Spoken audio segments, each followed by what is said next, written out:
This is the EVP Podcast. This is the Energy, Visions, and the Paranormal Podcast. The EVP team is here, full staff. I'm DVO. I'm Beaker. Ghostie's over here. And we're excited to be back with a special guest. We have two special guests because DVO's hardly ever here. That's true. I'm back, and we have Esther. Esther, please introduce yourself. Hi, my name is Esther Graves. I'm a psychic medium, and I am here because I specialize in something called human design. Which Human we talked design. about on the episode before, and we brought it back here for you guys. We briefly mentioned it. We haven't gone into any detail because we don't know anything about it, which is why we brought the expert, Esther. No, when I think of human design, I draw stick figures. So head, body, 2 arms, sticks, and 2 leg sticks, right? That's pretty much the design. I can't do got that. it right? It's too complicated for me to do stick figures. So this is a little different than that. Okay. So I found out about human design in 2019 when I was working at a metaphysical shop in Sandy, Utah, and 2 of the gals that were working there were talking about it, and I just had goosebumps everywhere. And I'm like, hey, I need to hear, what are you guys talking about? What is this? What is this thing that you're talking about? And they explained a little bit about it, and I had to dive right in, and it is way more complicated than just little stick figures. Okay. I'm gonna tell you that right now. Because it is a combination of astrology, numerology, the I Ching, the Kabbalah, your chakra, your aura, and some quantum physics on top of that. So we take all this information, we put it all together to show you your body's energetic blueprint, so where you're taking on energy from other people so that you can experience life in a different way, and where you are going to hold consistent energy and radiate that energy through your aura for other people to experience life in your specific way. Okay. So yeah. So you should be able to get behind this because she uses science. Yes. Yeah, there's science. Yes, quantum physics. Neutrinos, to be specific. What is that? They are some of the smallest particles running through the entire universe. And they are passing through everything all the time. And depending on where you were born, as well as 3 months prior to your date of birth, tells us kind of where these neutrinos are coming from that activate the different things, the different parts of your human design. Okay. So, I mean, that's taking it to like the extreme of like the in-depth stuff. And I don't understand a whole lot of the science bit about that. I can tell you about the rest of it, but if you want the science stuff, I can give you some links to go to dive more into it. All right. But yeah. Who's that famous scientist? The Neil deGrasse Tyson? Yeah, he's a huge fan of the podcast, by the way. But he'd be the one to talk about that. Oh yeah. You tell him. You he can go on him for an hours about it. Oh, for sure. You know, I prefer our other favorite scientist that loves the show is Bill Nye. Yes. Okay. Yes. I don't Not a think big fan. he's a big fan, but I don't think he does the same thing as Neil deGrasse Tyson does. I don't think he's No. a scientist, actually. He's the science guy. He may not have like all the degrees that Neil deGrasse Tyson does, but he's up there in my book. Yeah, he's still an expert to me. Yeah. He's got his a own whole lot more than I Netflix do. show. He does. Anyway, shout out to both those guys because Yeah. they're huge fans of the podcast. So. So what? Let's get into it a little bit. Okay, So what all is right. it that you do exactly, and like what information do you need from somebody? Okay. So in order to get your human design chart, you can go to several websites online. My favorite is myhumandesign.com. Okay. But you can also go to Jovian Archive. I can't even think of all of the links. You're going to go in there. You're going to give them your date of birth, your time of birth, as well as your place of birth. If you do not know your time of birth, because there's a lot of people from the 60s through the 80s that hospitals were not documenting the time of someone's birth. So there's a lot of people out there who don't know what time they were born. So Human Design advises people to put in noon, or if your mom happens to remember, I popped you out at 2 o'clock in the morning, you might get lucky that way. But if you don't know, put in noon, and then as close to the city as possible. So you're going to put all that information in, and then it is going to pull up your chart. And do you know what it does? Tell me if I'm jumping ahead. No. But do you know what it's going to do with that information? Yes. Okay. So it is going to do some calculations to see where planetary objects like Saturn and the Sun and the Earth, and that's where the astrology bit comes After in. they sell it to China first. Maybe, I'm not sure. After the website sells it to China. Got it. Are all websites selling everything to China?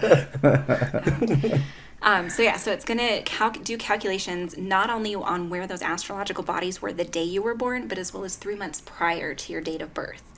So human design is a little bit unique in that it believes that the soul does not enter the physical body until 3 months prior to the date of birth.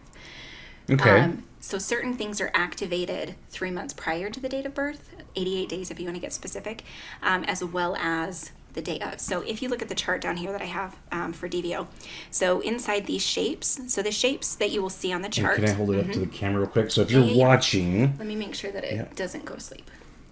if you're watching on YouTube, you can just kind of see it's that is the body graph. It's a body graph. Very interesting. Call it. And when you pulled up, you said, "Oh, that's very interesting. This will be fun," is what you said, yes. actually. Because It's not as colorful. Self-discovery. It's not very colorful. It is colorful. No. It's a bowling What do pin. you know, Beaker?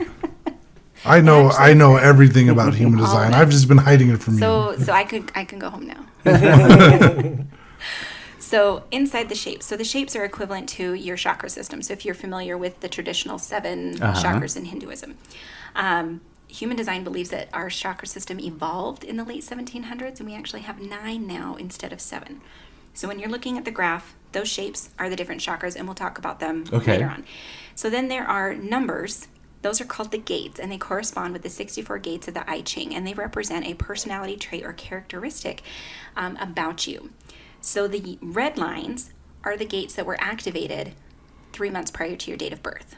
Okay? The black lines are the gates that were activated the day that you were born. Okay. Okay?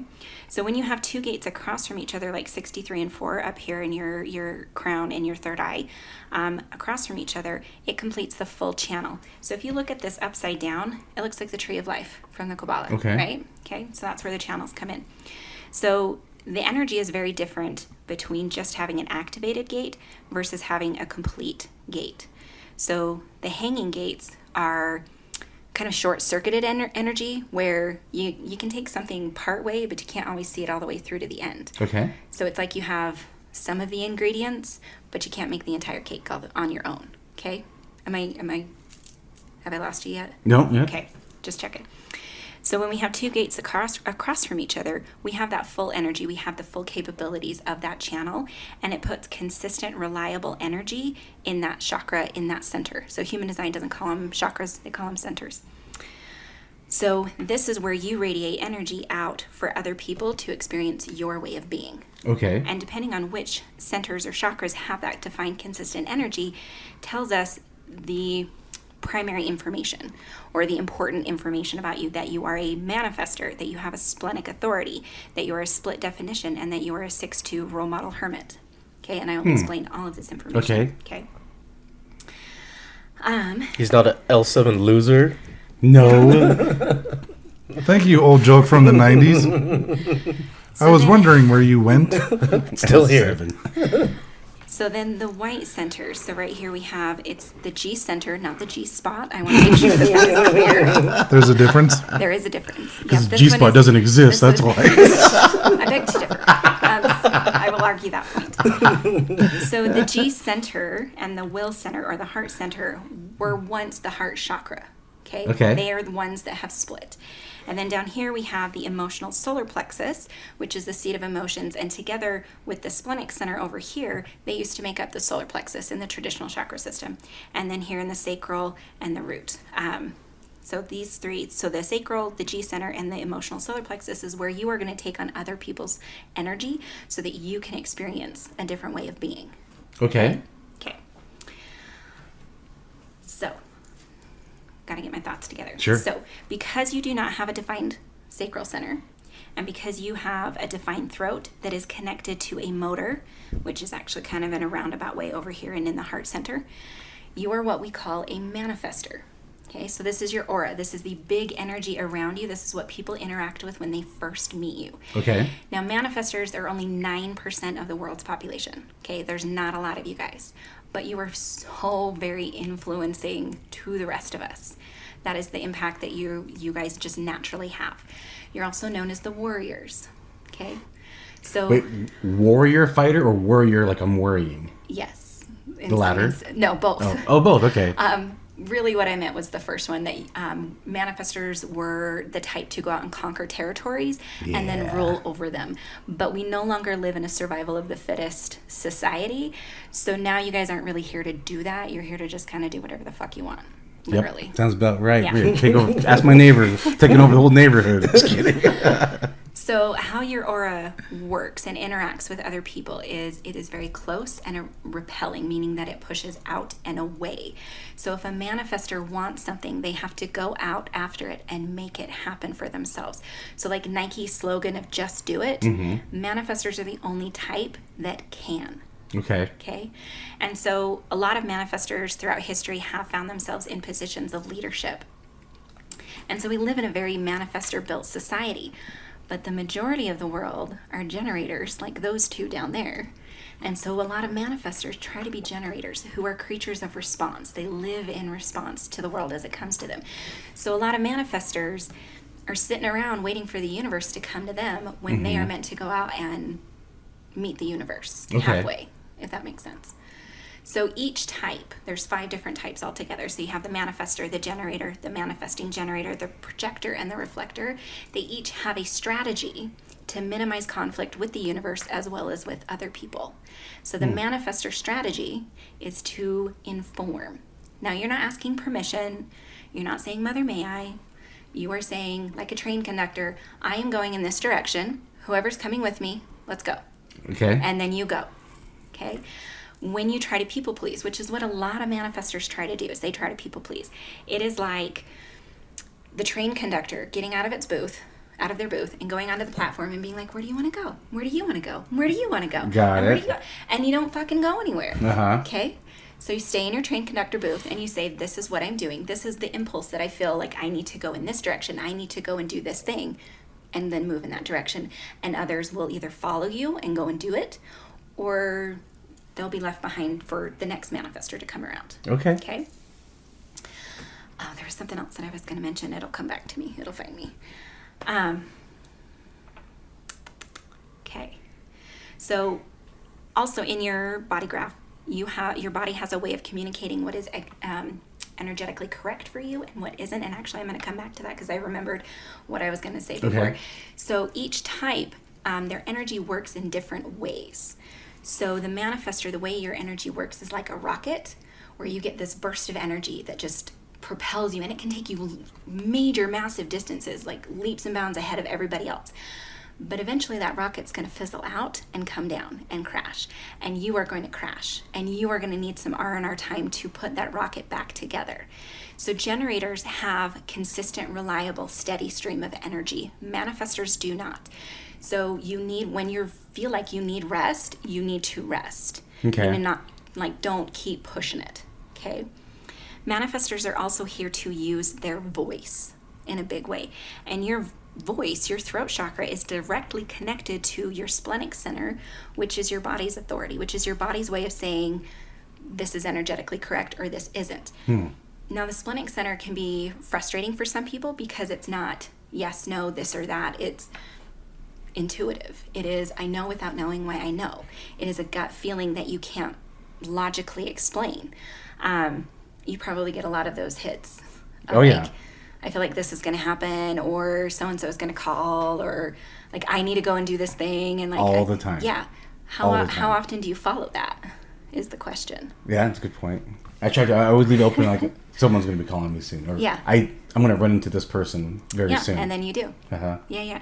You also are really great at seeing patterns about things that have happened before. You also have the gate of depth, which people with the gate of depth cannot half-ass anything. If they're going to do something, they are going to do way more than anybody asked for. And no job is ever good enough for them, especially if they're like watching someone else do the job that they usually do. They're like, when are they going to stop so I can go and fix what they were doing because they did it wrong? Yeah. Yeah, ask my assistant. Which one? Yeah. So that's the splenic center. So that is your body's way of saying, do the thing, don't the thing. So the splenic is all about keeping you alive. And it's basically saying, yes, go do the thing. It's a great idea until it's like, no, I have a bad feeling about that. That doesn't, yeah. Okay. So people with the defined splenic center, if they want to be spontaneous or they want to just like, I'm going to go to Vegas this weekend out of nowhere, they can do that. I don't have a defined splenic center, so it's not a good idea. Anytime I try to be spontaneous, it does not end well. Anytime. So the next thing I'm going to talk about is split definition. So you have a break in your energy. So you have the crown and the third eye that are connected and talking to each other, but they are disconnected from everything else. So you probably have a lot of ideas and a lot of information running through your head, but trying to communicate that can be pretty difficult, right? Yes. Yeah. So you have an energetic need and desire to have your energy bridged and connected by somebody else's energy. So you are built for pair bonding. Okay. Okay. So it feels really, really good for you to be in a partnership of any kind, Yeah. whether it's romantic or not. Downside to it is a lot of people with split definition will get blinded by the energetic connection and won't pay attention to how that person treats them, and will just kind of get lost in how good that feels to have their energy bridged by somebody else. Any questions so far? No. Okay. So I'm going to dive into the next thing. So you're a 6'2" profile numbers, which is the role model hermit or the role model natural. I married a role model hermit, and they're some of my favorites. So I'm going to start with the hermit portion of it, or AKA the natural. So they call it that because you came into this life knowing how to do something. Okay, and it comes so naturally to you that you don't think that there's anything special about what you do. You just do it as easily as breathing. Okay, but other people can see this about you. Other people know this and they want it, and so they try to call you out of your little hermit hole to come and share and do the thing. And then once you're done peopling, you go back to your hermit hole and like hidey hole away. Ideally, hermit naturals need about 2 hours of alone time to fully decompress and process and assimilate everything that they had to do while they were peopling. How accurate would you say that is? Oh, I had a decompress Friday big time. I told my wife, I need quiet and a beer, Yep. and I need to decompress right now because I was doing a lot of people pleasing the other day. Yep. 6'2" are huge on families and family units and having a family and having someone to provide for, and it's in your blood. It's in your nature.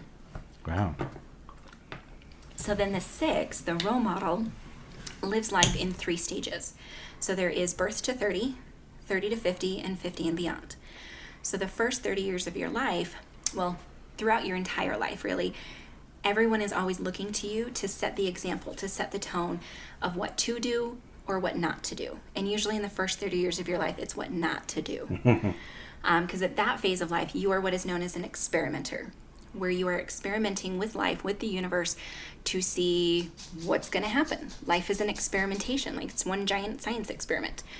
So life bumps into you, you bump into life for literally no other reason than for you to experience something and for you to learn something, or someone is watching you and they learn something by the example that you set. Ah. Okay? So again, my husband is a 6'2". So the first 30 years was kind of rough. Like, I came into the scene when he was 16, and so we spent the last half of those years together. And if anyone was going to get caught doing something stupid in his family, and there's 7 boys in that family, he was going to get caught. And so he was very mindful not to do the stupid thing because he knew he was going to be the one to get caught. He was very cautious.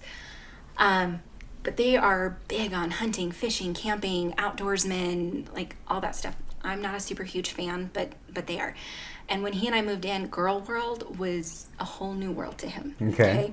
So then we have our daughter at 28, which is the beginning of that shift over of your Saturn return. So in that energy goes from 28 to 32. So in that switch over at 28, we had our daughter, who is the girliest girl on the planet. Okay, so the first 30 years of life, you are learning how to do things in one way. The next 20 years are learning how you can experience and do the same or very similar things and get a different result, and observing how other people are going to do this. So my husband is now in the stage, and you might be in the same stage, where you are observing how life is the same and different through your kids, right? Oh, yes. So our daughter, we are still going to the same places that we've always gone to for hunting, camping, fishing, outdoorsmen. The parties at his dad's house, like, that's where we go to party. But instead of the cops getting called and people passing out on the lawn and all that stuff, we're having a few drinks while the kids are playing tag or playing some games or video games, or it's all the same people in the same places, but a very different experience. Yes. So then when you hit 50, when you hit your Chiron return, you've been there, you've done it, you've seen it all, you've done all the stupid shit, that you are a true wise sage, doing your thing. And when people are looking for an example to set, believe it or not, they're looking at you. And so they also call you guys the exemplary humans, because you just naturally, you're an old soul. You've always known naturally what to do. But in that first 30 years, you still have to experiment to be like, I feel like this is true, but I'm going to experiment and see if this is really what's going on. That's right. Yeah. So how does that sit? That's pretty accurate. Okay. So I want to give you kind of some imagery. So on myhumandesign.com is Jenna Zoe. She's, again, one of my... I've done her training programs. She's someone that I absolutely love in the human design world. But on her Instagram, she did the profile numbers with Disney archetypes. Okay. So, and your archetype is Mufasa. Yeah. He dies, right? We all die, Beaker. Yeah. He died sooner than most. By who? His brother. Brother. Oh, You're you're screwed. Watch out for Goatee. He's a little shifty. So again, I married a 6'2". My husband's a Okay. 6'2". So I married a Mufasa. So my archetype is Olaf. Oh, and So I want you to imagine Olaf married to Mufasa. That's what my poor husband has to deal with. I like it. I do like it. Alrighty, so going back into the chakras down here. So again, we talked about how you have your defined, so in human design, they call it the head and the ajna, but it's the crown and the third eye. So you have constant, consistent energy there all the time. And the gates that you have there are always asking the questions of why and how. How are we going to do this? Why are we doing this? So those are a lot of the questions. So you have constant mental pressure. So traditional meditation is probably not going to work well for you. It does not. Because your brain doesn't shut off. Nope. You don't get to that magical namaste. I cannot. It's not going to happen. So with people with a defined headspace, I usually tell them your goal in meditation is to imagine your brain as like a train station where you have these trains of thought constantly coming and going. Like they're not going to stop. Your goal is to stay in the train station while those trains come and go and just watch those trains. Okay. Yeah. But it is actually more important for you guys to have that mental downtime and observation time of your brain than it is for someone with an undefined headspace, because there is so much constant mental pressure there, and it can lead to mental anxiety. Okay. So be mindful of that. Yeah. So I am actually borrowing your throat center energy right now. So this guy is why random people will come up and tell you their whole life story, or people feel so comfortable talking to you and oversharing, is because they are taking the energy of your defined throat chakra and amplifying it. So yeah, but you have your own consistent way of communicating. You have your own consistent way of talking and expressing yourself. Not everybody does. So that's you in your favor. This guy right here, the G center, he is all about identity, direction, and love, and you do not have consistent energy there. So who you are is constantly evolving and changing. Who you were yesterday is not who you're going to be on Friday. And probably about once a month we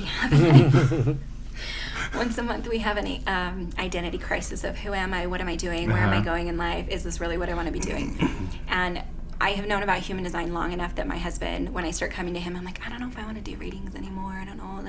He'd be like, give it a week. If you still feel this way, then we'll make some changes. Because he knows that this is a cycle that we go through. Okay? So you do have a defined will center. So the heart center, this little tiny red triangle, that is the heart, the other part of the heart center, and it is all about willpower, ego, and courage. So you are willful, you are headstrong, you are competitive, and you are meant to be. You are meant to make waves. You are meant to do what you want to do, and not do what you don't want to do. Okay? Yep. You are here to make waves. So then over here with the emotional solar plexus, you do not make your own emotions. You do not have a consistent emotional wave. So you are what we would call an actual emotional empath. I am. You can sense and are aware of the emotions of others, and not only that, you are going to amplify them. So if someone's a little bit irritated, you're going to be downright pissed. So, and the key thing with that one is to not claim that emotion as your own. And like, if you were in a cool, calm, collected, neutral zone and you walk into a space and you suddenly feel that emotional shift, the worst thing you can do is say, why am I da-da-da? Because as soon as you say I am, you claim it as your own, and it goes into your emotional baggage. And then when the planets hit just the right point, let's see if it's happened recently. Oh, here in a couple of days. So the planets are always activating new portions of our chart. So here in a couple of days, you're going to have a little bit more extra, like those emotions are going to be closer to the surface. And it's going to be a lot easier to tip you over into those emotions. And it's most likely going to be a slow build of emotions, of like the little things that have been bothering you are finally going to tip you over the edge. So maybe talk about those little things that have been bothering you before you have the explosion. Okay, which could happen on the 22nd. Okay. So if your wife's listening to this, yeah, heads better play up. this back for her. Yeah, yeah. So Like the then- star said, I was going to yell at you. All right. And then it could be a sad emotional release. You never know. No, this guy doesn't get sad. No, he doesn't experience that emotion. He doesn't know what sadness is. No. So then your sacral chakra does not have defined and consistent energy. And so that can also be an inconsistent libido. So like sometimes you're like, all the time, let's go. And then other times you're like, no, don't touch me.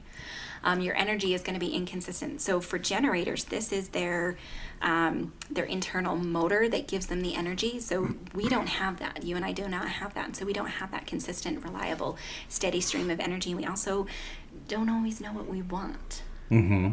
And so it's a good idea when we don't have this defined to go, like, if you're like, I don't know what I want for dinner, your wife's asking, like, you need to find someone that does have a defined sacral and be like, what do you want? What do you want for dinner? Because and then go with what they want, and that's actually what you want.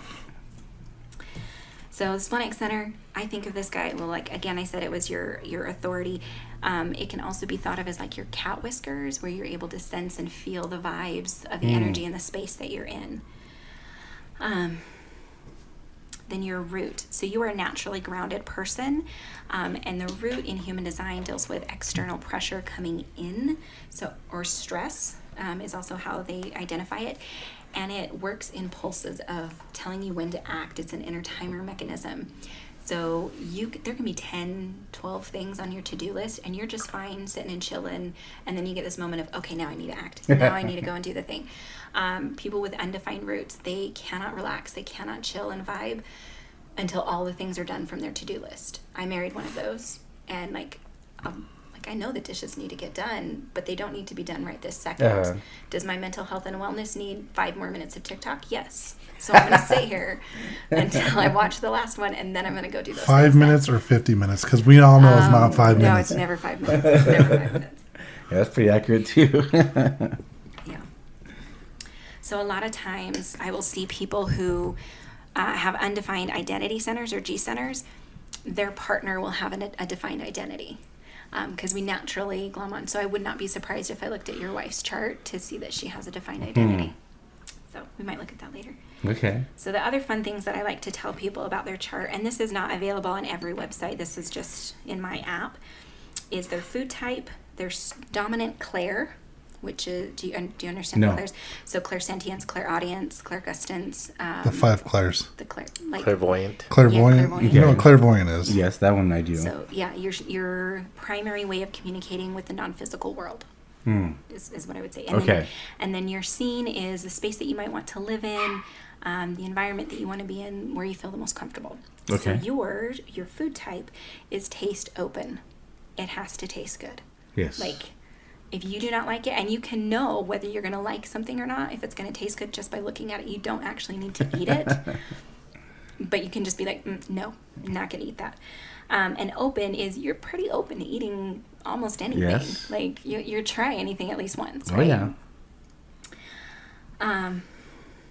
It is not. Hold on, I'm trying to remember. I always get them confused if open, because there's one that if it's open, they should fast, or it's good for them to fast, and the other one they mix it up. So I'm not gonna go into that bit, but So then your dominant sense is actually outer vision. So what you see with your physical eye. So a lot of people don't realize that sometimes spirit will draw their eye to specific things around the room or around the space that they're in. So you probably, when you guys are doing paranormal investigations, are you the one that sees stuff most often, like sees the shadows? I do not. No. Nope. That's usually me or Ghosty. Yeah? That's interesting.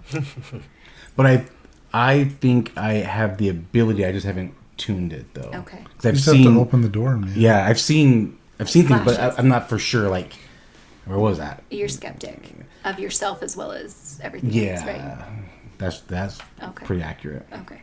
And that's fine. Mm-hmm. Like you can, but just play with that. Okay. And like if you're looking for a sign or symbol from like, and this is kind of going into the woo-woo world, and I don't know how deep and far into that world you guys get, but if you were looking for a sign or a clue from a deceased loved one or your guides, your angels, whatever, ask for outer symbols. Ask him to send you a creature, ask him to send you numbers, ask him to send you some sort of symbol or sign externally that you would be able to see with your eyes. And you can say, send this to me 3 times so that I know it's not just me, you know, oh my gosh, I saw this thing and I asked for it that is everywhere. That's a good point. Yeah.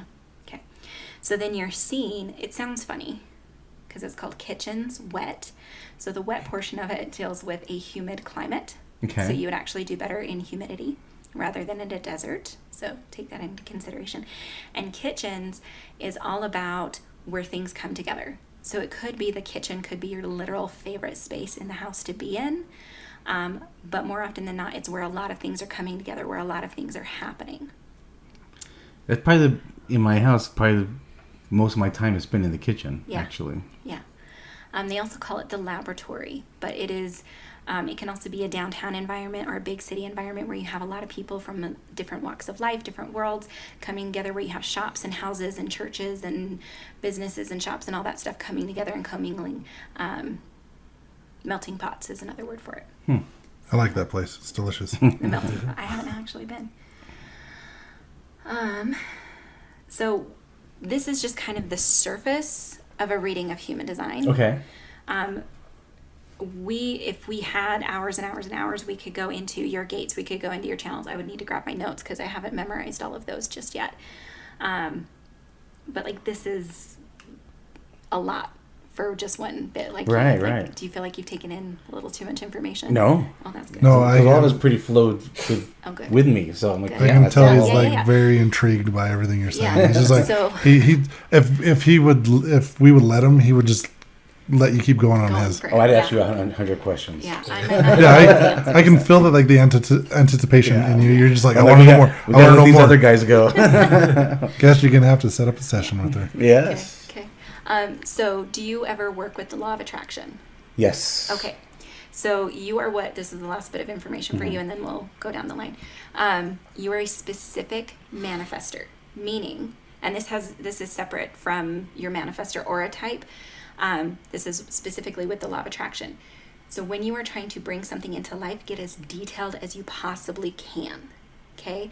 So I'm a non-specific. So when I was trying to manifest my car, I was thinking about how I would feel and it would feel to drive the car, to be in the car, to exist in the car, what that would feel like. And then we were having trouble finding the car. And I looked at my husband's chart and realized, oh, he's a specific manifester. So I went to him with the details of, I don't care what color the exterior is. I want light interior because we live in Utah. I don't want to burn my ass every time I get in the car. I preferred pleather, not full on leather, but like because I don't like the fabric. I wanted air vents in the back. I gave him like a few details. We found the car the next day. Interesting. Because he is a specific manifester. So every single car he has ever had, he has known and he's also a car guy, but he has known make, model, year, features, like the whole thing before it shows up. Yeah. So I've done that with cars. Yeah. So who wants to go next? I'll go. You go. Okay. Ghosty's next. I have a lot of people. I should have had you screenshot that and send it to Oh, me. I can. She can. Did I not save it? So what do you think so far, DVO? That is a 'Cause lot of you're- that was very spot on about my personality, and I've always known a lot of these things, but that's just me knowing it without anyone telling me. So to get that validation that what I feel and what I say about myself is actually pretty accurate is pretty cool. I did not save yours. Oh, I'm that's sorry. okay. What was your birthday? It was November, right? November 23rd. 23rd. I knew it was a 20, and it was 82 still. Yeah. Yeah, I'm 25 years old. And then, 6:25 a.m. okay. Yeah, piece of 25 for life. Okay, so if I have to pop out of it, I can pop back in. Okay. So Ghosty is a really fun Can I show type. this? Yeah. Everybody knows And I'm fun. we'll put this on social media. Your head's not as lit up as his is. No, you're an airhead. That's for damn sure. Weird. Weird. I've always said he's a basic white girl. This proves it. The proof is in the picture. Well, I've been going crazy with all this pumpkin spice lately. What I recently discovered, my sister turned me on to a dirty chai. Yeah. I had a dirty chai. Yeah. So it's a chai tea latte with 2 shots of espresso. Okay, in yeah, it. yeah, yeah. Oh, it's Christmas Yeah, in a well, cup. Have you had Get it the with pumpkin version? Yeah. I haven't. It's So, good. so I've had you it. beer Even better. drinkers. It's even better. When I was at the bar last night, I saw Wasatch has a beer called Black O-Lantern. Yep. It's a good. pumpkin stout. Yeah. For all of those that want pumpkin beer, It's a popular one at brewed locally Oktoberfest. here in Utah. Yeah, I like that one. All right. So we're gonna get into you now. Get on track. So we're not here all night, right? Who else is getting inside me? Me later. So you are a manifesting generator. Okay. So you are a hybrid of 2 different types. And so Ra Uru is the founder of Human Design. And in his text, manifesting generators are a subgroup of generators. But those of us who know and study Human Design, you guys are your own fucking thing. Okay. The whole. I got my own pronouns. Yep. Yep. Oh, this is So- going to be fun. So you have both his aura that pushes out and away, as well as the generator, big, warm, welcoming, pulling in, drawing energy in aura of the generator. Okay. Most of the time I tell people you are more generator than you are manifester, but you have a direct connection from your throat directly down to your sacral chakra. So you are actually more manifester than you are generator. So generators are known as the Buddha, where he was the warrior. And again, you have both energies in you. You have the warrior that's like, yes, let's go out and let's do this thing. Let's fight. Let's triumph over everything. And then you have the Buddha is like, calm the fuck down. Let's be zen. Let's be chill. Let's just tend to our garden right around us and bring us joy in our life right here. But if they touch my garden, God damn it, I'm gonna. Yeah, I'm gonna have you on. Yeah. So, I didn't mention this before. So manifestors, if you were to equate them to an animal, pure manifestors are like an elephant, where you are the actual king of the jungle. You are going around doing your thing. Not a lot of people are gonna fuck with you, right?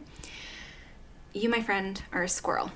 I'll stomp you. If you can catch me. Yeah. Squirrels with guns.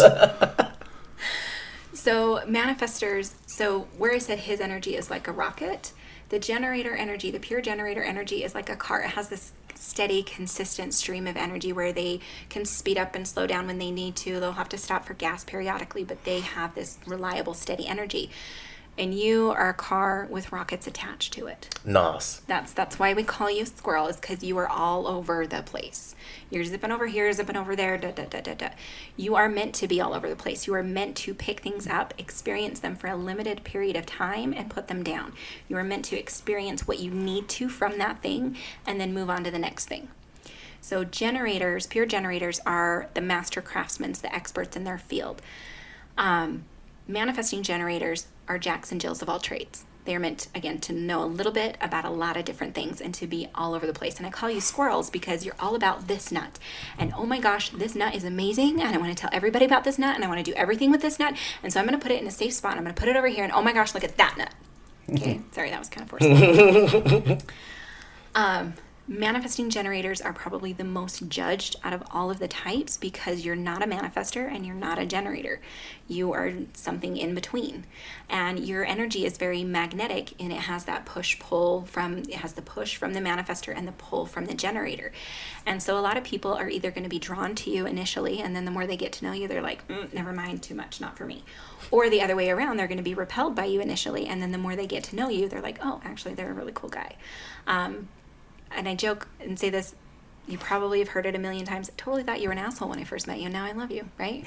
I've heard it a couple times. Okay. It's more of, I don't know, I don't have many people that don't like me when they meet me. No. See, we like him at first, and then we realize he's an asshole. Yeah. Yeah. Then I say some mean things, and then they... Yeah. Sorry, I'm just making sure I'm covering all the important points. So the strategies. So where he has the strategy to inform, you also have that strategy of you need to inform people of what you're going to do, what you're not going to do, where you're going to go, where you're not going to go, what people can expect and not expect, all that jazz. But then you also have the generator strategy of responding to life as it comes to you. And that's the hard part for you guys, especially like any manifesting generator. It's hard for generators, but MGs, it's really hard for you guys to wait for life to bring you those opportunities to respond to. And I kind of think of it like cookies in the oven. Okay, you want them, you want to eat them, you want to enjoy them. And so you're like, how can I make them cook faster? Oh, I'm going to turn the oven up. But then you run the chance of burning those cookies. Or I'm going to take them out early because I want to eat them now. Well, they're probably going to fall apart and not be exactly what you want. So anytime you're like, how can I make this thing happen in my timeline rather than the universal timeline, step back and remind yourself of cookies in the oven. I need to let these bake. I need to let this happen in its own natural time. So the warrior part of you is like, hey, let's go make this happen. And the Buddha's like, chill, it's going to happen in its time. Okay? So then you have consistent, reliable emotions. So if you pay attention to how you feel, you know what's going on with him. So if you start feeling annoyed or irritated or despondent or etc., check in with him.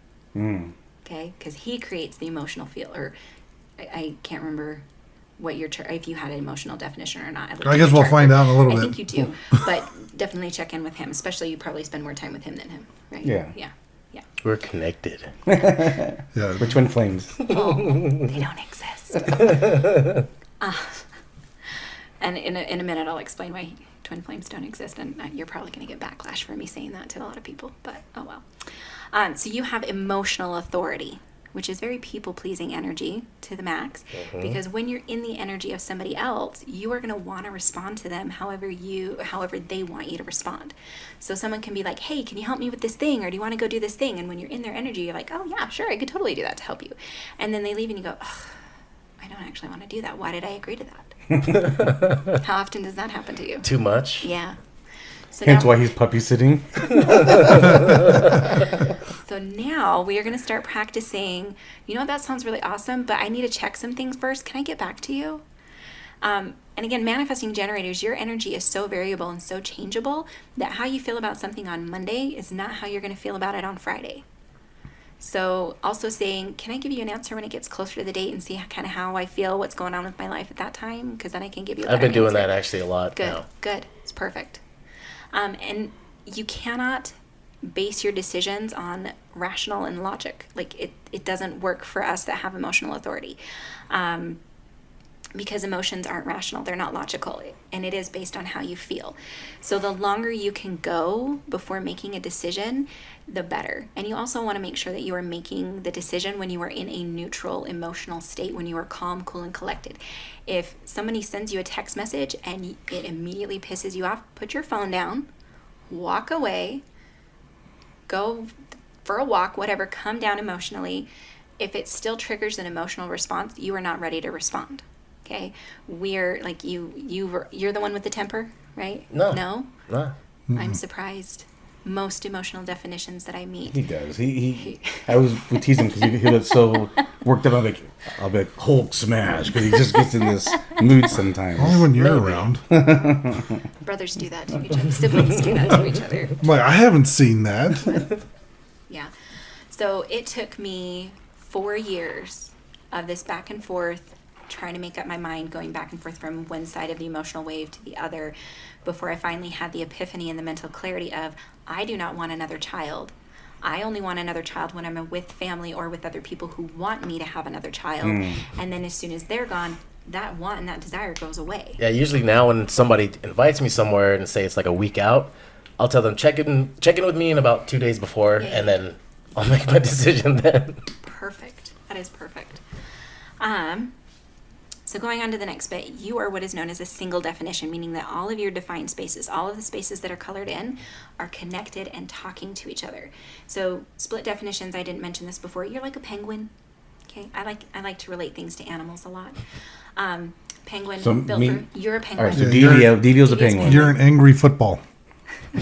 That's how the people at the aquarium described penguins. Oh, Someone, well, I got to feed the penguins at the aquarium, and someone's like, "Can you pick them up?" And they're like, "No." They're like, "Imagine like an angry football." Yeah. So That you're an makes angry sense. football. Yeah. But I mean it in that most penguins mate for life. Like they Okay. actively search out and desire partnership. Okay? So split definitions are the majority of the world's population. So they are responsible for the concepts of monogamy, pair bonding, twin flames, soulmates, all of that, because they have this built-in need and desire to have that connection. You and I are single definitions, and we are more like a cat, where we are not reliant on the energy of anybody else. We are very independent creatures. Our energy is all connected. We don't need anyone else to bring anything to the table. So oftentimes we feel like something's wrong with us because we don't feel this magical connection that the split definitions will feel. Okay? So as a house cat, you can survive and thrive on your own. Spray. Sometimes, unfortunately. And a lot of single definitions will either be serial monogamous and jump from relationship to relationship, or they will be single for a good chunk of their life because we don't settle. If we're in a relationship, it is because, it works for us. And it adds value to us rather than complications. And as soon as the relationship doesn't work anymore, and this isn't just romantic relationships, this is all relationships, it's really easy for a single definition to disconnect from the relationships with other people because the energy's not enmeshed. Does that make sense? Mm-hmm. Yeah. Would you describe him as a cat? As a Tom? Yeah, because roaming the he's been neighborhood? through those phases where, like long periods of relationships and then long periods of single. Yep. Yeah. Yeah, but it was probably a lot easier for you to disconnect from those relationships than it was for some of the individuals that you were in a relationship with. Yeah. I don't want to just assume it's girls. I work with two gay guys, so.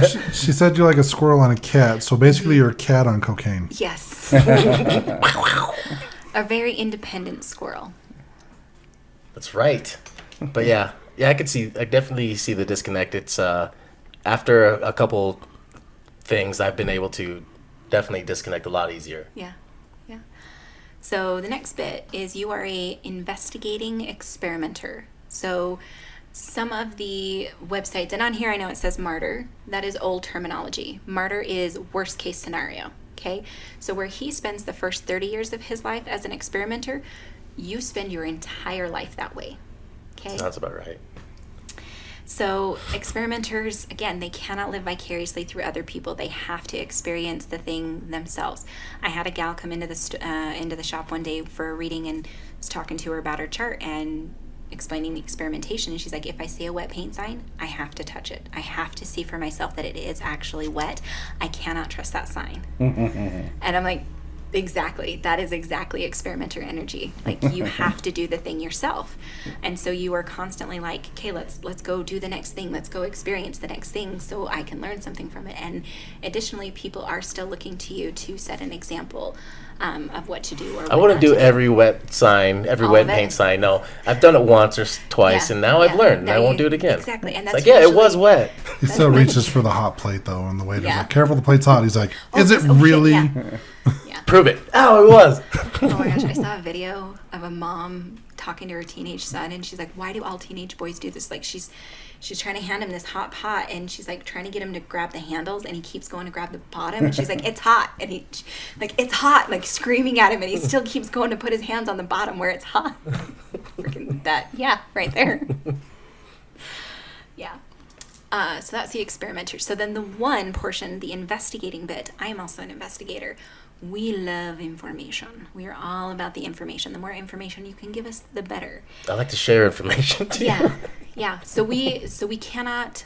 Again, an investigator can't learn vicariously through other people. Like your entire profile number is you learning, you teaching yourself. You would rather teach yourself the things rather than have someone else teach you. But life teaches you in the experimenter part. But ones in general do not feel comfortable starting something without having at least some of the foundation of information to build upon. So if we are starting a new job and we don't have that foundation, we look for someone outside of us who can be our outer authority to help us build that foundation. And once we have that foundation, we then become the person that everybody else comes to for that guidance and that insight. So 1-3s, your Disney equivalent is Ariel. Yep. We're just messing the hair. Just find random things. What is this? Yeah, So think about Bob. I've got 20. Yeah. She's curious about everything. She wants to know. She wants to experience everything. Yeah. And 1-3s are also known for bonds broken and reformed. So with all relationships, you'll get to a point where you break the bond to evaluate it, to be like, is this really valuable? Is this really beneficial to my life? And sometimes you reform those bonds and sometimes you move on. So my in-laws, my dad, or my husband's dad and stepmom, they've been together for like 25 years. And there was a chunk of time that every summer they were going to get a divorce. Like, like they were planning it, they were getting like ducks in a row to do it. His dad would call and be like, I'm done with this crazy blah, blah, blah, like going off, and a week later they'd be acting like nothing ever happened. And I was like, last year we didn't have this moment, and I'm like, did they get beyond this? Like, are we done with this now? And again this year it didn't it usually happens in the summertime, and it hasn't happened the last couple of years. So I'm like, oh, maybe they're done. Maybe they've finally decided that this bond is one that is sustaining. So but you probably have done that with like your family, your siblings, maybe even your parents, Exes. close friendships. Yeah. Where you're like, I need to step away from this and evaluate if this is really beneficial or not. Okay, so going into your centers, your chakras. So like they said before, you do not have a defined headspace. So our brain oscillates. Empty. Well, I mean, your crown is empty. So there are no activated gates in there, and neither does your will center. But our brain oscillates between all of the thoughts and all of the mental pressure and no thoughts. So like we get the channel 3 static, and then sometimes there's all the thoughts. And more often, especially if you're around someone with a defined headspace, you can, if you pay attention, you could potentially read his mind and know what's going on in his head by paying attention to what's going on in your head. And I bet it's happened a few times where you'll say something and he'll be like, oh my gosh, I was just thinking that. Oh yeah. Right? Uh-huh. Yeah, that's what happens. So a lot of the ideas and the things that come into your head are not meant for you. They're meant for airheads like him. To then inspire him to then go and run with that idea. Okay? So in the white spaces, we tend to experience something called the not self. And so with the head spaces, we tend to ask questions that don't need to be asked. We worry about puzzles and mysteries being solved that nobody cares. And like more often than not, this issue, this problem is, the solution is going to answer itself in its own time, that we don't need to go chasing after the answer, or we're looking for inspiration from outside sources because his inspiration comes from inside him and ours comes from outside of us. So if we just sit back, relax, all of that, the answers, the information, the inspiration, all of that naturally comes to us. But the not self is that driving force to go and think about things that don't matter. Yeah, when I'm watching movies and there's like plot holes, it drives me Like, crazy. But what about this and this? So does the Harry Potter franchise just drive you absolutely nuts? There's a lot of episodes or a lot of movies of those like I skipped, Yeah. but You're like, I can't. Alrighty, so again, you have that defined throat, so you have your own consistent way of expressing yourself and communicating. And I don't know if you noticed the shift in energy from when I was focused on his energy and focused on his chart. So I'm a physical medium primarily, and so I connect to the person that I'm reading's energy. And I noticed a shift in my way of expressing myself. I don't know if you guys noticed it, or if it's, I mean, you guys are very similar, but I noticed a difference in my way of expressing. You've dropped a lot less F-bombs with him. Yeah. So is there pent-up rage and aggression in you? See, it's that Zen in me that was. Yeah. But Maybe you need to go spend some time in the changing closet. Maybe. So, but your voice is also connected to your splenic center. So it doesn't surprise me that both of you are interested and intrigued by the non-physical world, because your voices, your ways of expressing yourselves is directly tied to that antenna in your body. You have gate 57 that is directly connected to 20. 57 is the psychic gate, and it's knowing what's going to happen next. It is naturally being able to predict what's going to happen next, and so a lot of these predictions are probably going to come right out of your mouth. A lot of times you guys don't pay attention to it. Does he do that? Does he say, oh, I bet this is going to happen, or I think this is going to happen, or I feel like this is going to happen, and then it does? Or I feel like this is going to work, or this isn't going to work? I can't remember. Okay. Start paying attention. I'm usually positive, so it's usually like a positive outcome. Yeah.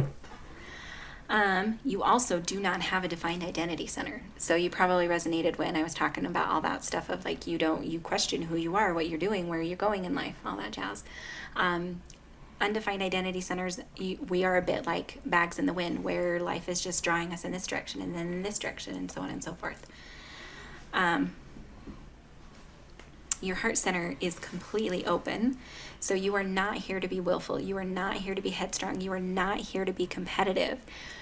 But you are likely to take on conditioning by those that have that defined, to then feel like you need to be competitive, to feel like you need to have the drive, that you need to keep up with whatever everybody else is doing. This is, again, energy of going with the flow, which I'm also seeing a very common theme of what I want to like how I want to talk to you is, instead of trying to make things go your way, to just get in the natural flow of where the universe is going to take you, where the natural flow of energy is going to take you. Yeah. Any questions so far? No. Okay. So then, again, you have emotional authority. You have your own emotional wave. And you and I have the same emotional wave, which is random emotion from seemingly nowhere. So we get the big sads, or we get the big happies, or we get the big mads. Like, we'll wake up and we're like, I don't know why I feel this way today. Like, there's no trigger. There's nothing going on. It is seemingly random emotion coming up out of nowhere. And it's funny because it seems like our bodies, there will be a trigger for something and we don't have an emotional response for it. And then like weeks later, that emotional response shows up. Like, are you the one that everybody wants in a crisis moment because you keep your head? Usually I'll get that, but yeah, I don't get like the big mads and big sads like randomly, but when it does occur, I'm able to get rid of it real fast. And it's like squirrel, someone's over here funny. Yeah. So the longer you lean into the spike or the dip, the longer it's going to last, or the shorter it will last. So if I'm having a high spike, I lean into it. I do things that are going to keep me up that high for a longer period of time. It's road rage for me. It's the yelling at people that can't hear. I told you. That can't hear me. So where you are different is you have a defined sacral. So that is what gives you that consistent, reliable energy. And the way that it communicates to you is in yeses and nos. So again, when you're checking in with, do you want to do this thing? Every time you get an offer, you get an invitation to go out and do something or help somebody with something. Every time you check in, you get this kind of vibration feeling in your lower gut that will oftentimes then travel up out of your mouth as, yeah, I want to do that, or I don't want to do that. And every single time so the sacral gives you X amount of yeses every single day. And if your body's saying, I don't want to do that, but you're like, I kind of have to do this because it's my mom or it's my family member, or like it's da-da-da, and you say yes anyway, you just gave away 2 yeses. And if you do that enough, you can go into what is called yes debt, to where nothing sounds good, nothing brings you joy, nothing lights you up. And you need to start saying no to everything until you find your yeses. I'm again. going to put guilt on people, letting them know. This is 2 of my yeses, just so you know. What have I done? I can't go into yes debt. Yeah. It's important to listen to it, though. So when you are riding the emotional wave to try to feel out what it is that you want, if every single time you connect with the idea or with the concept of going and doing the thing, if it's like, yes, I want to do this, go and fucking do it. Like, just go and do it. Hell yeah. Yeah. All right. Want to go ghost hunting? Hell yeah. Yes, please. So then you also have a defined route, meaning that you have that internal timing mechanism that tells you when to act, when to rest, when to stop. One thing that I didn't mention before is having a defined route. We have a defined and consistent way that we have developed of dealing with the things that stress us out in life, of dealing with that pressure and that anxiety that comes in from the natural physical world. And we usually don't get stressed out until we try to do something someone else's way. And so we need to remind ourselves to come back to our way of doing the thing rather than doing it someone else's way. So then you're a night owl, aren't you? Sometimes, yeah, for the most Yeah. part. Yeah. So you thrive when you're doing the late night investigations and all of that. Sometimes, he yeah, passes out there's easy. sometimes where, yeah, that, Depends on what you're doing early in the day. So your food type is light, indirect. And indirect, you probably forget to eat breakfast or are not really hungry in the Right, morning. yeah. And then as soon as the sun goes down, you're like, feed me. I need all the food, right? That's when you want most of your calories. So if you think back to primitive times, we needed people who were morning people and people who were night people. And historically, like caveman days, you would have been one of the people that was staying up later into the night to protect the tribe, to, handle all of those things. So you are built to be a night owl. And so you have a day job, yes, other than just this. the businesses that I do is all in the daytime, yeah. Yeah. But they're things that you can customize to your time frame. I would definitely advise waking up later in the day and staying up later at night, just for your health and well-being. And you don't need as much vitamin D from the sun. I want to clarify that, not any other kind of vitamin D. Vampire. He takes that too. You don't have to take it anymore? Yeah, Someone lied to you. I don't lie. No, before someone told him he needed Gotcha. the, Oh, okay, someone okay. someone told him he needed that vitamin Okay. D. Yeah, they lied to him. That's a suppository, too. So then your dominant clair is actually touch. So touching things, touching people, you are going to get psychic information. So one of the owners of the shop that I work out of, his dominant clair is touch, and we talked about it, and when he noticed that he would touch the tarot cards, he would get more psychic information. So you'd probably be really great with like psychometry. Sometimes when I'm doing a house reading, I'll go in and I'll touch the wall and I'll get memories and floods of stuff of what's happened in the space just by touching it. So are you sensitive to certain fabrics? Like certain textures and things like that is really common with touch. I mean, I like velour. It feels fabulous. He gets a rash on his tushy when he wears his wool underwear. Velvet and velour give me the heebie-jeebies. So when you said that, I'm like, oh. But yeah, touch is your dominant sense. And then your scene is valleys narrow. So valleys, you guys are also really sound sensitive. So it can be overwhelming to be in certain loud noises. So my husband, his valley's wide. And the difference is valleys narrow, you want to be right in the thick of it, right where everything's happening. Where my husband is wide, he wants to be on the outer rims, kind of observing, where you want to be like right where it's all happening. So if there's a party, you're in the center of the circle rather than on the outside. Like you're one of the, what's the word I'm looking for? Wallflower? Main attractions. That, yes, you're the main, Oh. main character. That's what I'm looking for. Your main character energy, where valleys wide is more observational. They're more the and- wallflowers. Yeah, you're not a wallflower. No. Sometimes we wish he would be. So then the last bit is you are a non-specific manifester. So if you are working with the law of attraction, you want to focus more on how it feels, the environment, the life, the relationship, the experience, more on how it feels rather than those details. So like I said, with my car, I was imagining driving in the snow and feeling safe and feeling secure. I was not the specifics of the make and model of the car. Does that make sense? The shop that I work out of now, 4 or 5 years ago, when I was like energetically working and trying to bring a space to me, I was imagining working in a place that I felt safe and comfortable, and I could let my freak flags fly, and I could talk about the things that I absolutely love to talk about, that I could be around my kind of weirdos all day long, and boom, there it is. So that's what you want to focus on. Do you have any questions? No, I don't. Okay.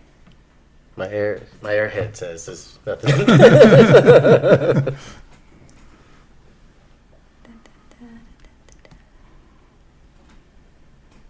Oh, that might actually be you too. It is. I kept both of them, but I'm going to do this one because we have the exact time. Okay. This is the time I gave you today, right? Yes. Let me double check. Yes. 17:45. Yep. Okay. Yep. Because you and I have done this a couple times before. Yes. Yes. So, remind me, because I know a different name than what you go on. Beaker. Here. Oh, Beaker. Yeah. Okay. Oh, I should. That makes sense. The Muppet Me. That makes sense. Yeah.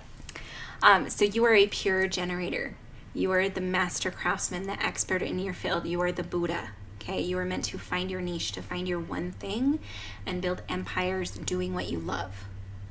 Okay. Yeah. I married a generator. Their aura is really big and warm and welcoming, and it pulls in. So all that they need to do is tend to the things that they love around them, to bring themselves joy and light and laughter, and the universe brings opportunities, people, situations, whatever, so that all you need to do is respond to life as it comes to you. So one thing that I forgot to mention before is the emotional cues that you guys are going to experience if you're not following your strategies. So for the manifester, if you're not informing enough, and also for you, for a manifesting generator, if you're not informing enough, people are going to try and control you and dictate what you're going to do and who you're going to, like, all the things. And so you're going to end up angry because you don't want to be controlled, right? Nobody wants to be controlled. So that is your emotional cue. So then the generator portion, if you are trying to force something into being before its time or place, you're going to experience resistance and you're going to end up frustrated. So for both of you, those are both emotional cues. So how often would you say you are angry and or frustrated? Lately, not much. That's good. Lately I've just been kind of going with the flow. Yeah. So generators make up 70% of the world's population. So manifestors, because there's only 9% of you, try to be generators. But because we live in a manifestor-built society, because so many of you guys found positions of leadership, generators try to be manifestors, and it doesn't work. So pay attention, anybody that's listening. Unless you're a hybrid. Yeah, unless you're hybrid. Well, I mean, you could get both. You gotta, and it's a balance between the manifestor and the generator of, okay, now's the time to go out and act. Okay, now I need to relax. All that. So yeah, so generators, I equate you guys to dogs. Because, like, if you're watching a dog do something that it loves, like if it is fetching that ball or it's playing around and being goofy in the grass and like wiggling its butt around, like, you can't not be happy watching that dog. If that dog is doing what it loves, and that's the same with the generator. If you are doing what you love, your energy is contagious and it lights up everybody else around you. So that is how you create change. That is how you motivate the world. That is how you people please, is to make yourself happy as a generator. Trying to get all the key points on the generator. So, and again, it is that consistent energy of the car, and you want to pay attention to your sacral. Are you giving your yeses away when your body's saying no? Maybe, probably. I did last night. I was like, I don't want to drink anymore. But your body said yes. And peer pressure says one my more mind shot. is saying no, but my body's saying yes. Yeah. So one thing I've noticed between our charts, like they have like solid black lines or solid red lines. You've got a lot of hybrid red lines with like slashes in them. So those are Do you want to hybrid show that lines. one to the? Oh, yeah. you're leaving me out of the camera. So this is the time that we're getting into a little bit of woo-woo stuff. Nice. I like it. Perfect. So the red lines are qualities and aspects that your soul is bringing in from your past lives.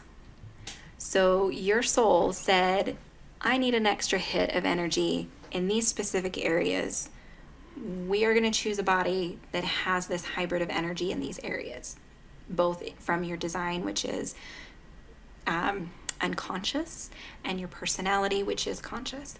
Did I make sense with that? Yeah. Okay. So yeah, your soul said we need an extra hit in the intuition development area, especially. So you have gate 57, which is the psychic gate. You also have gate 28, which is the gate of death, which is 9 times out of 10 when someone has that gate, they are a medium. So again, does not surprise me that y'all are doing what you're doing. I'm more of a triple extra large.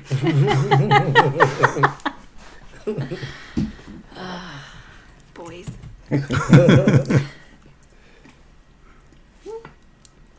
Let me just spill water all over my face. I know the drinking is hard. It's hard. It's a new concept to Especially some when of us. you're tired. Alrighty, so you have sacral authority, which a lot of people are like, oh, I would love to have this authority, because it is a yes, no, this or that in the moment answer. We're like, you and I have emotional authority. We have to ride this emotional wave to kind of feel it out. You have this sacral, which is very subtle and soft voice. You get, yes, I want to do this. I want to go and do this. Or, I don't want to do that. Yep. Right? So if you're ever trying to make up your mind of, do I go in this direction or do I go in this direction? What I've been practicing with my daughter has been really helpful is if she can't make a decision between the two options, I'll take one of the options away and be like, okay, how do you feel about it now? And if she's like, I don't care, okay, put that option back, take away the other option. Now how do you feel? And she's like, oh, I wanted that one. There's your answer. Okay. The sacral is communicating what you have energy to see through to the end. So if someone is coming to you and asking for your time, space, and energy when you're exhausted, when you have no spoons, when you're done for the day and you've been going, and you're ready to go to bed, it's going to say no. And you need to have them ask you again when your batteries are fully recharged. I feel like that's important because I feel like that's been happening a lot, that you've been agreeing to things when your battery's empty. Yeah, probably. Like last night. Yeah. Let's go to the bar. No, I'm good. No, we should go to the bar. Okay. They wear you down. I'm not going to drink anymore tonight. Yeah, like a couple shots later and a couple beers later. I was like, fuck it, I'm on vacation. I'm doing this. Yeah, I felt like garbage this morning. Where's your water? Have you been drinking water? I have my cranky from Quench It. Oh, I don't know what that is. It's Coke with cranberry and lime. Okay. So you are also a split definition. So you have a break in your energy. And you have a large split. You are a small split. You're a large split. So it would take more than one. Actually, no, it would only take one gate to break. It just looks like a large split. But yeah. Both of these guys bring your energy together, though. All three of you guys connect everybody's energy. Love triangle. Yeah. Dun, dun, dun. Weird penguin group. So you were built for pair bonding. So just for those that are listening, if they've looked up their charts and you're seeing triple split or quadruple split, those are more rare. So the triple splits, they have 3 separate areas of disconnection. And so they're like, oh, maybe I'm built for polyamory. No, you're not. No, because you guys are very jealous partners. It always ends badly. Triple splits, they need variety. They need to have their energy bridged in a lot of different ways, which is why when you're first seeing it, you're like, oh, polyamory would totally fix that. It doesn't. It does not work for them. They need to have groups of friends that do not interact with each other, that their partner also does not interact with. So they get the energy, the variation in their energy connection that they need. And that's how they can be happily in a monogamous relationship. So my best friend's stepdad has one of the best setups that I think I've ever heard of. He has his fishing buddies that he just goes fishing with. He doesn't do anything else with them. He has his golfing buddies that he just goes golfing with, and the fishing people don't go golfing, and vice versa. And then he has his bar buddies, and his wife goes and interacts with the bar buddies, but none of the bar people go golfing or fishing. So he gets that variation that he needs. And then quadruple splits, they are actually built for polyamory, and they are the most rare of the definitions, because in order to have that many splits, you have to have 7 to 9 centers or chakras defined. So they are very fixed energy people, and they usually place high importance on more relationships. So one of my best friends is actually a quadruple split, and she puts me and our other friend right up there on the same level as her husband. We are not polyamorous, but she holds us in this like same importance emotionally. So what's mine? Split? you were a single split. Oh, okay. Yeah. So penguin. Nice. I did have animals I'm for also the an angry triple. football. I think I put. I did find animals for the other two, but I don't remember what they were. But the majority of the world that I see are singles and splits, single splits. So then your profile numbers are the hermit, aka natural, and the opportunist. So That's for damn sure. Yeah. So your Disney archetype is the genie. Nice. Yes. It's also called the easy breezy genius. I can look up what your guys is like. You're the exemplary human. I would have to look up your Airhead. Your mermaid, Airhead. your fictional character. Yeah. Not that genies are real, but No. Well, he was Ariel, remember? Yeah. So we have Ariel, Genie, and Mufasa, and Olaf. Here's the table. I think I got the coolest one of all. Suck it, bitches. I grant wishes. That's true. So I'm a fish. I rhymed though. you have a fish and a crab. I'm a fish with crabs. Or a crabby fish. So you guys are both hermit naturals, okay? So you came into this body knowing how to do something, natural talent, natural skill, natural genius, natural gift. But for you, this quality about you is conscious. You know this about yourself, where you discover this about yourself as you go along. Like when you were a kid, you didn't think this was anything special or cool because you just thought, oh, I just do this. Everybody can do this. Where like you're more aware that this is special, but you want to downplay it because you don't want to get called out of your hermit hole. Yep. He woke up like this. I have to go do the thing. God damn it. It's like I know I can do it. Do I want to? Do I want to? Yeah. Do I want to bring attention to it? So yeah, you have a real dichotomy with your profile numbers, because the hermit's like, I want to go in my hermit hole and hide, and the 4's like, people, all the people. I want to be around the people. I want to talk to the people. I want to interact with the people. People. Opportunists, we're people. I'm also an opportunist. So they're called opportunists because all of our opportunities come through our network, come through the people that we know. So most jobs that we get are through people that we know. Our relationships are usually people that we know. Literally every single job I've had is because of a friend or a family member. Exactly. Sometimes we'll get cars or housing or et cetera, et cetera. If you're getting shitty opportunities, you got a shitty network. Sorry, guys. I gotta go find a new podcast. Just kidding. Yeah. So yeah, your big struggle throughout your whole life is feeling out the push-pull energy of being around people and not being around people. So the 4, the opportunist, does not like surface relationships. They do not like, we don't like small talk. It's freaking torture. Nope. If I am going to a gas station or like lately Einstein Bagels has been my hyperfixation food, they know me. They know me now. I can't go back because it's surface Oh conversations. my god, you do the same thing? If I get recognized, if I go to the drive-thru enough at like Taco Bell or something, and they know my order, I'm like, I can never come back. I do the same thing. If they start recognizing me, I'm like, I can't go back. I've got to find a new place. Because it's the surface conversations. We want to have those deep, meaningful connections with people that last long term, usually so we can be influential to people. We don't want to be influenced. Leave us alone. We know we're hot messes. Leave us alone. We're going to influence the other. That's our jam. Thank you. Yep. Yeah. Yeah. That sounds about right. So hermit opportunist. That is you. Okay, so you are half airhead, half not. Yes. I like it. I'm not a complete airhead.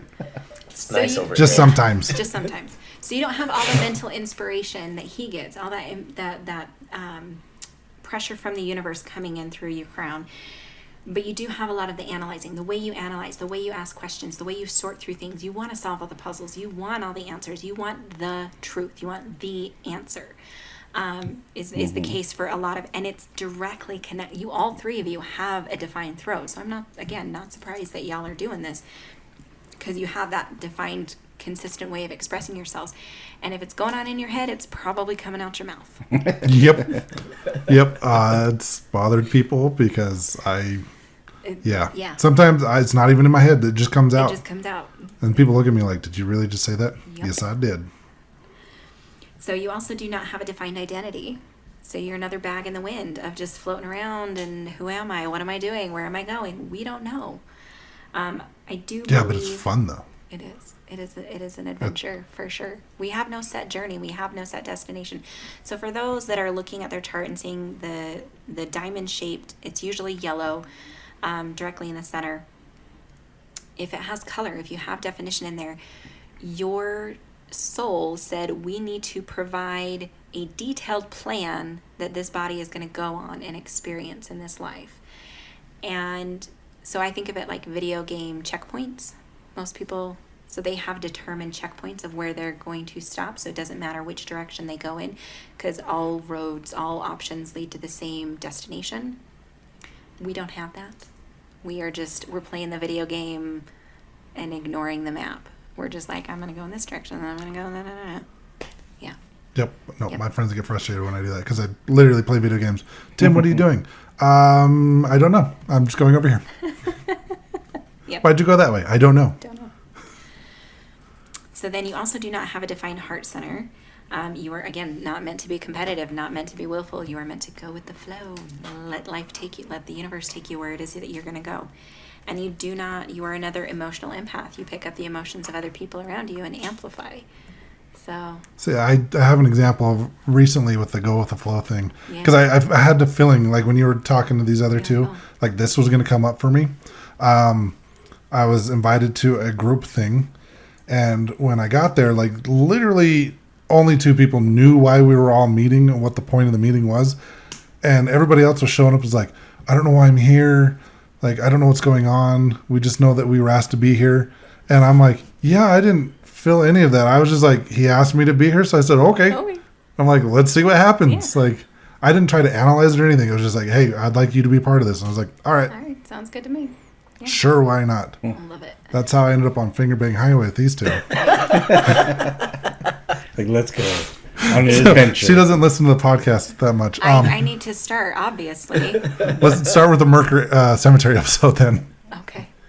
Wait, That's- the one yeah. where I went, then nothing Yeah, happened. when you Okay. said you went to Mercury and Yeah. I said I Oh, was sorry. yeah. The road that goes out from Eagle Mountain out by Dugway, Yeah. I guess. Yeah, they started calling it the old Finger Bang Highway. Because there's nothing out there. It's a great place. Is it? It's a great place for that. That's why it's called. If I were gonna get, My brain immediately wants to take this into a place that might not be great for your listeners. But at the same time, I'm really tempted to ask if you guys know what dogging is. docking, Dogging. dogging. No. No. I'm curious. Dude. I just assumed it's when you like ditch people. No. It's a British or an English UK slang. So a couple will pull over on the side of the road, and then if a car comes, they will like signal with their lights or something. And if the other car agrees to this, they will pull over, and everyone will stay in their original vehicles, but then things happen next to each other. Like, Oh, it's okay. like a It glances thing. over. It's a thing. Let's go to the And, Finger like, Bang Highway and dog. You gotta flash. You gotta learn the signal. What's the I signal? don't know what the signal Flash is. the high beams. But one of the podcasts that I do listen to, Just the upside down pineapple. yeah, is a two British gals, and they were talking about it. I'm like, what the fuck is dogging? And Never I heard of it. regretted my choices. We'll just- now everyone. We'll just listening- get a little neon light with an upside down pineapple and put it in the window. So when cars are driving by, just like turn it on. Are they up for it? Oh my god. Do they have a pineapple light? We can make this a thing. Oh my god. No, we won't. Please don't. Unless you want to. I'm like, I only parked on the down. Finger Bang Highway next to mile marker. I just want to start driving up and down the street to see if people have like neon pineapples. I heard it. You heard it This first could- here on EVP this- podcast. Yeah, this could be a It's- capitalize on that. Like Yeah, start, it'll be like Sell scared and pineapple fascinated. It'll be start some deviate. What did I start? another true TV show. Yeah. We're coming for you, Discovery Plus. Dogging on the Finger Bang Highway. Scared and fascinated. Dogging edition. Oh my gosh. Okay, getting back on track. Whew. Okay, we talked about your defined sacral. Okay, splenic center. We talked about that, right? A little bit. That you have those cat whiskers, you have that consistent voice trying to keep you alive.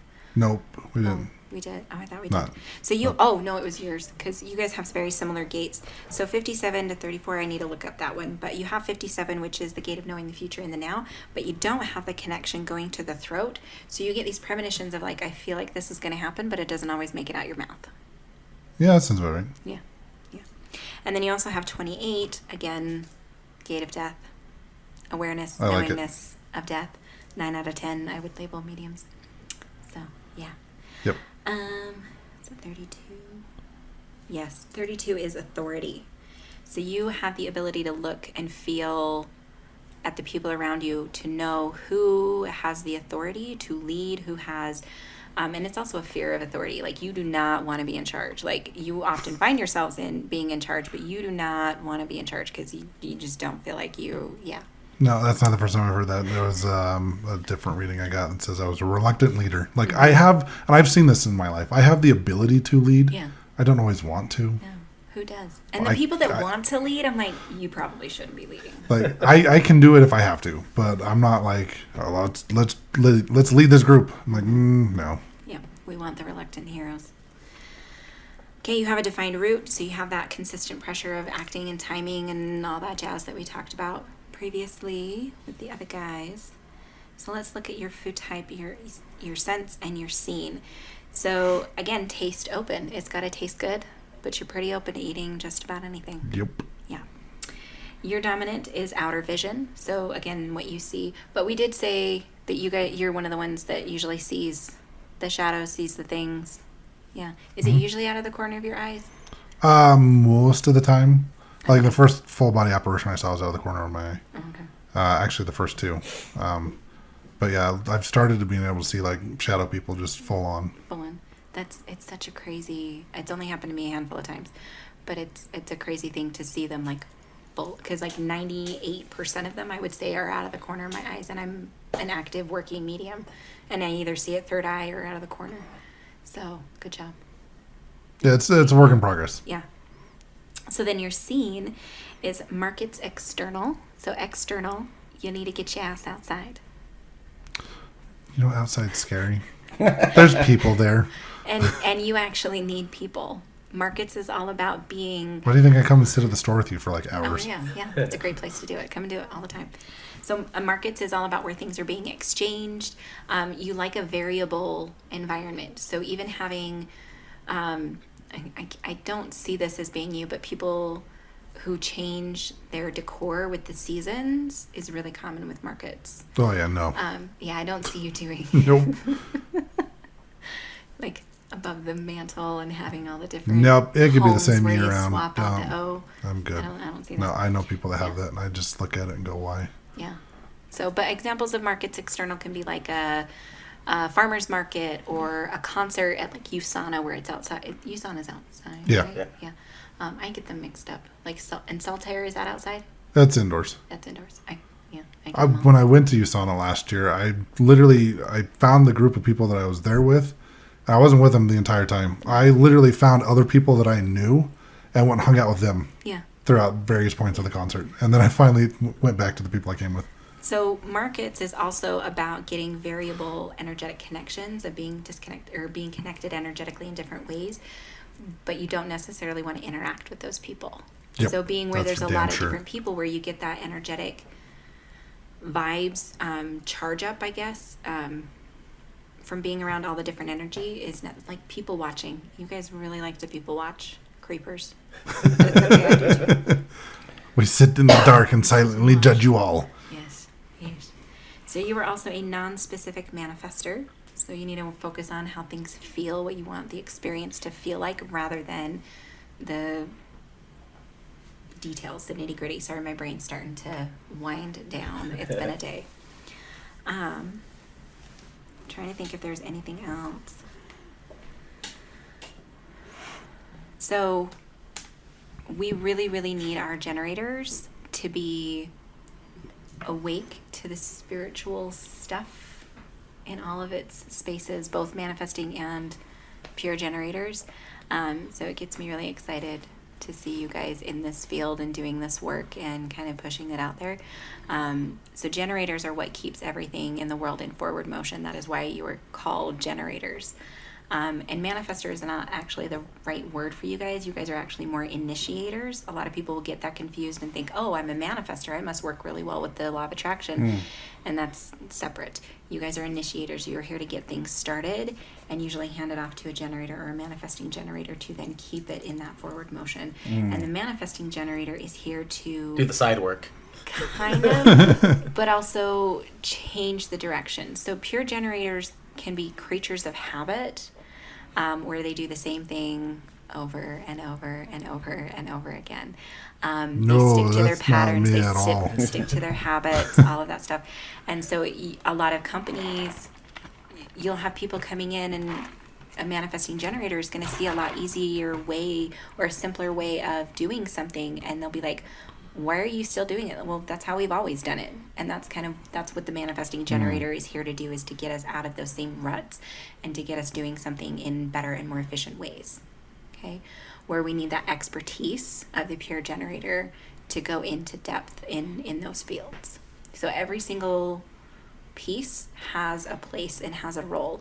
So a lot of people will ask me in human design, is that bad? Is that bad? No, it just is. It's how you use it. Like some of the gates, there's one gate, it's called the salesman, and it's all about manipulative energy. You can talk people into things and talk people out of things. And it's all about how you use it. There's no good or bad in anything in human design. So I don't know if you guys wanted me to talk about the other two types in case people are looking up their charts. I can briefly talk about those real quick. What are the other two types? So the other two types are projectors and reflectors. Okay. So I'm going to talk about reflectors first because they're only about 1% of the world's population. They are super rare. And for a reflector, all 9 of their centers, their chakras, are white. So they have activated gates, but no full channels that connect anywhere. So when you meet a reflector, you meet a reflection of yourself. And they reflect back the health and well-being of a community.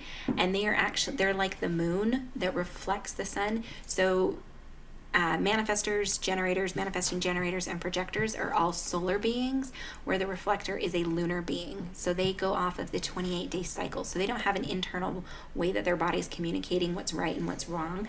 So big decisions, they need to wait a full 28 days before making any big decisions or choices. And like I said, 1%. So that sounds like no fun at all. I know 3 personally. 2 of them are adults. One of them is very much a hot mess. The other one was a hot mess and has gotten her shit together. So reflectors reflect back the health and well-being of the community that they're in. So to me, it shows how far her community has come and I do think she's shifted from her original group of main people around her. And the third one is a 4-year-old. So it's been fun to watch this little mirror to the world grow and expand, and it's really fun. 9 out of 10 manifesting generators. So I know everybody that I know their basic, I know their type, and I usually know their profile numbers. She knows a basic. No, everybody knows. Well, if this little guy is around someone with a defined throat, a manifestor, a manifesting generator, he shuts down. And it's been really fun to watch him like feel the energy of other people and like balance it and work through it, because he has his comfort zone of his parents. Anyway, it's really fascinating to me.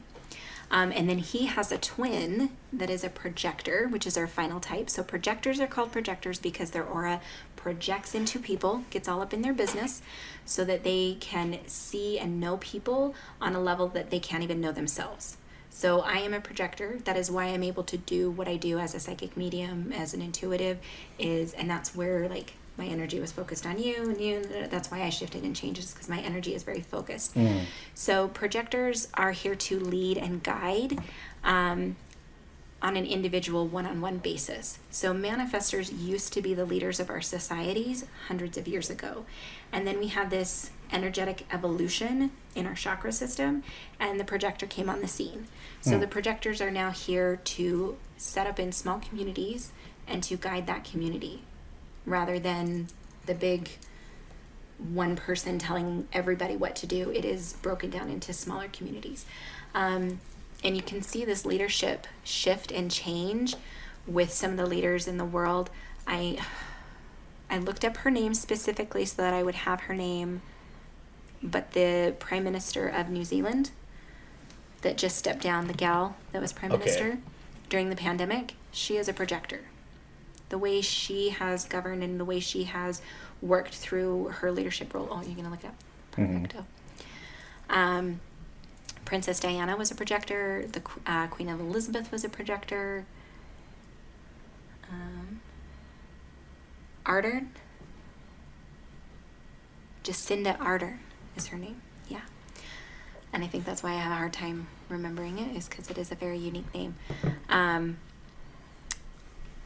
Princess Diana, like if you think about all of the times that she really connected with people, the way that the majority of people connected was observing her connect with the individual on one-on-one basis. So manifestors are concerned with doing what they feel is right for the largest group, for the herd, where the projector is, hey, let's set up a system, let's set up something that is more customizable. So 9 out of 10 projectors find out about human design and they're like, I need to know all of this information because we love a system. Yeah. Well, thank you so much. You're so welcome. After 3 readings, how do you feel right now? I'm a little bit tired. I can tell. Yeah. I can tell. Well, thank you for that, because I know You're that takes so a welcome. lot. No worries. It takes a lot out of you. So we appreciate that. If somebody wanted to get their human design work done with you, where can they go and do that? How can they contact you? So there's a couple of places. You can go to theconjuringtree.com. The Conjuring Tree in West Jordan is the shop that I work out of. If you are not local to Utah, you can go to Light Upon the Graves. My last name is Graves. So, yeah. Lightuponthegraves.com or Light Upon the Graves on Facebook. And message me there to set up an appointment. My appointment system on my website is not functioning at the moment, but my contact information is there, and you can send me a message. Or you can send me a message on Facebook. That works as well. And they can be in New Zealand or anywhere. My husband can help me figure out how to set up a Zoom call. I am not technologically savvy in any way, shape, or form, but I can make it happen, make it work. Perfect. And we'll share your information in the details of the podcast too. Okay. Perfect. Well, thank you so much for coming on. I appreciate that. Thanks for having me. This has been fun. Anybody have any questions for her before she leaves? I just have a question for you. Are you going to set up an appointment? Because I can tell you want to go more in depth on your. I got some questions. I know you have questions. So yeah. What's really fun is to start diving into your partner and your kids and And that's where my thought process is going. I want to see. I'll see if my wife's an airhead or something like that, and see where. That's how we connect, maybe. For sure. Awesome. Well, thank you so much. You're so welcome. Thanks for having me, guys. All right, make sure you're following us on social media, evp.pod at Facebook and Instagram. If you would like to email us, you can email us at evp.pod@gmail.com. And social media is where you're going to find me. Yes, you see DVO, he's finally back. He also does a lot of reaction videos on Instagram and Facebook, and they're actually really cool, especially one of the ones that we have coming out here pretty soon. While you're checking out our social medias, click on our link tree, go to ghoststop.com, and check out some of the awesome gear they We just have got some there. new gear. We have some It's new gear coming. We will do an unboxing video, and I might edit it and actually upload it. We'll see. But there's a nice piece of gear on the way, and we're hoping it will be here soon or than later. So we can actually test. So we can actually test it out. But yes. All right, guys, go see. Don't play that. Peace out, butterflies. Squirrel. This is the EVP Podcast.